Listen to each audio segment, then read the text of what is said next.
Chapter 1. A Fateful Morning. The sun had barely risen over the rolling hills of Derbyshire when Evelyn Ashworth slipped out of Willowbrook Manor. The dew-laden grass dampened the hem of her pale blue walking dress as she made her way across the expansive lawn, her heart beating with a mixture of excitement and trepidation. At 18, Evelyn was the pride of Willowbrook and the darling of the county.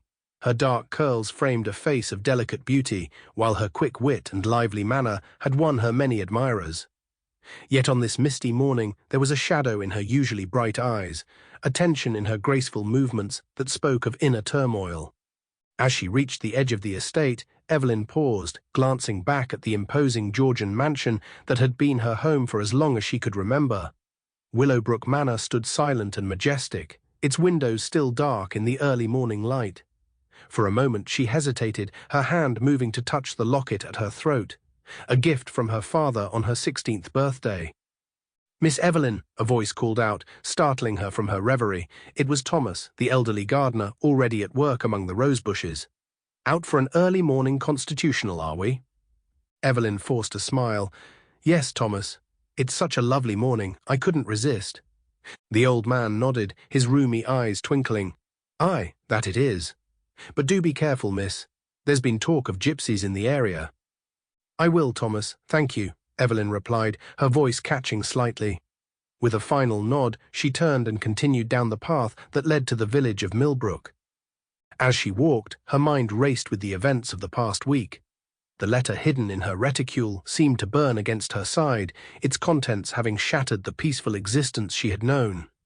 How could she have imagined that a simple trip to London with her stepmother would lead to such a discovery? The sound of hoofbeats broke through her thoughts, and Evelyn instinctively stepped to the side of the road. A familiar voice called out, "Miss Ashworth." What a pleasant surprise. Looking up, she saw Dr. James Harper astride his chestnut mare. The young physician's face was alight with pleasure at the unexpected encounter.